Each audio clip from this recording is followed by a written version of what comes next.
In this video, I'll explain how to automatically generate an SEO analysis report in n8n. I know many of my friends work in SEO and they might have to submit a report to their clients every week or every month. Normally, it might take about half an hour per client each week to prepare a report. So, how can we use n8n to automate this process? When we do SEO analysis, we need to look at Google Search Console data. In n8n, there's a third-party node that provides access to Google Search Console. If you search for Google Search in n8n, you'll find this tool. If it's your first time here, you'll need to click to install it. Once you've installed it, you can use this tool. After installation, you'll need to authorize your account.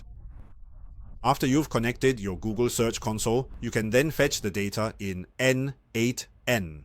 It comes with 4 built-in functions. The first function lists the websites you own in Google Search Console. The main ones we use are the second and the fourth functions, which are for extracting data. The fourth function in particular allows you to compare data between 2 dates. Simply put, it's like what you usually do in Google Search Console, where you can choose how many days of data you want to look at. For example, right now, I'm viewing data from the past 28 days. You can also make comparisons. For instance, if I click more and then compare, I can compare the data from this month to the previous month to see the difference.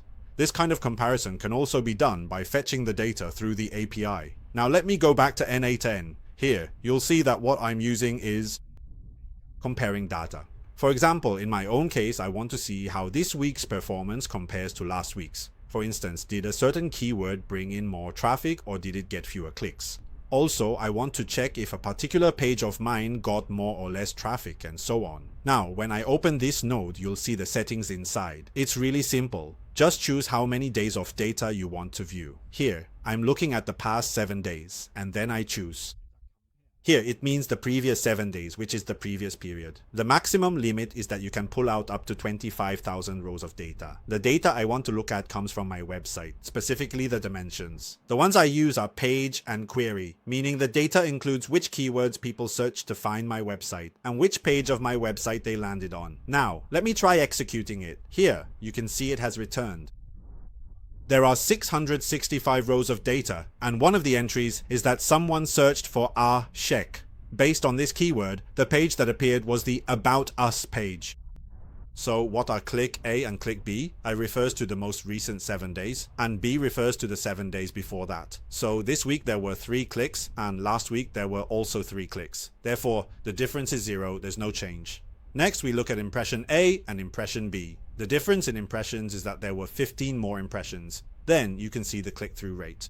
Looking at the ranking, now these are the data contents that you can retrieve through the API. Next, here you'll see that I've added a step, which is to use code to organize this data. Originally, I didn't have this step. Originally, I just handed the data directly to the AI for analysis, but I found that there was just too much data. I even used the Grow model from XAI. Now, what is the Grow model? It's the AI on the market that can handle the most text with a limit of 2 million tokens, which is about 2 million words. But I found that sometimes it even exceeds the 2 million token limit. That's why I added this step to organize the data first.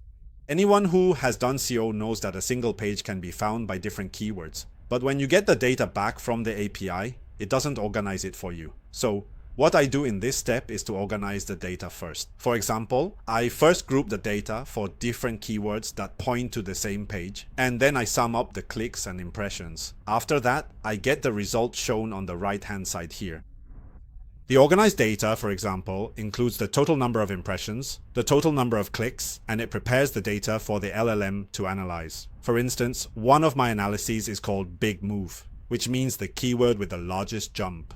Here it finds that this particular keyword has an impression difference of 95. Besides calculating the biggest improvement, it also calculates the biggest decline. For example, here it will see that the number of clicks for this page has decreased. After that, I take this organized data and hand it over to the AI for analysis. This is the instruction I give it. It needs to do 6 things. The first is to provide an overview. The second and third are to analyze the keywords with the biggest fluctuations and the pages with the biggest fluctuations. The fourth is to analyze whether there are any keywords that are just a little bit away from reaching the first page. The fifth is to analyze which page needs to be prioritized for action. The sixth is to ask it to provide a recommended action plan, and it needs to appropriately use table format to display the information. Actually, the whole process only has 3 steps, so it's not really that complicated. Next, let's do a test. About 6 or 7 years ago, I helped this friend as a marketing consultant, helping him build his entire marketing funnel. Part of that involved doing some SEO work. I asked for his opinion, and he said he didn't mind using his website's SEO data as a case study. So in this demonstration, I'm connecting to ChatGPT through MCP. That means I can type directly in my ChatGPT and get the analysis, or I can share this MCP with my friend, and then my friend can also get his website analysis report anytime in his own ChatGPT. Since I've already explained in previous videos how to connect MCP in ChatGPT, I won't go into too much detail this time. Simply put, here's how it works. Click on Settings in the bottom left corner, then go to Apps and Collection. Here, I can set up an MCP connection. As you can see, I've already connected my n8n workflow. Next, I start a new conversation, and here I select my n8n, then type in and tell it to provide the SEO report. Currently, whenever you want to connect to third-party data in ChatGPT, it always requires user approval. So now I'll approve it and continue. Now, if I go back to the n8n workflow under execution here, you'll see that about 20 seconds ago, this automation was running. This particular automation was just executed from the ChatGPT side, and it's already completed. The whole process took about 30 seconds. Now, if I go back to check the output, the report is already done. Here, overall, you can see that compared to last week, the number of clicks this week has decreased, as has the number of impressions. The number of times has also decreased. Next, let's look at the changes in some keywords. Actually, the changes in the numbers are very minor, just a single-digit difference in the number of clicks. Then, let's look at the changes in the pages. Similarly, the gap here isn't very big, but do you see this? Among them, there's an article about tax-deductible annuities, and its number of impressions has dropped a lot. Next, let's look at some opportunities. Here, the first keyword chosen is tax-deductible annuity. Its current ranking is 9.1, so it's said that with a bit of improvement, there's a chance to push it up a little higher. Also, keywords like annuity disadvantages and sample of a will are all just a little bit short of ranking higher. To get onto the first page, so these keywords can be prioritized for handling first. Lastly, an action plan is provided. P1 is what needs to be prioritized. Of course, everyone has a slightly different method for analyzing SEO, so you can go into this AI agent and modify your prompt to make it perform different analyses. As for this n8n automated workflow template, I'll also share it for free. This is for students who will be attending our upcoming classes. We have the last 2 courses of the year. On November 29th, there will be the n8n implementation workshop, and on December 6th, we'll have our final course of the year, which is called the Advanced Marketing Strategy and AI Content Automation Workshop. This workshop is also a special course held for the 10th anniversary of OMP, and it will only be held once. In this course, I will summarize my experiences from the past 10 years.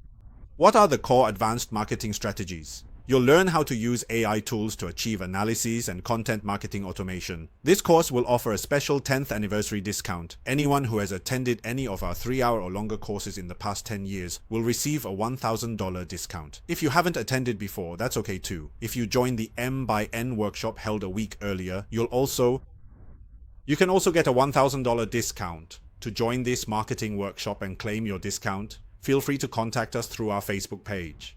If you want to know more details about the course, just click the link below the video. See you in the next video.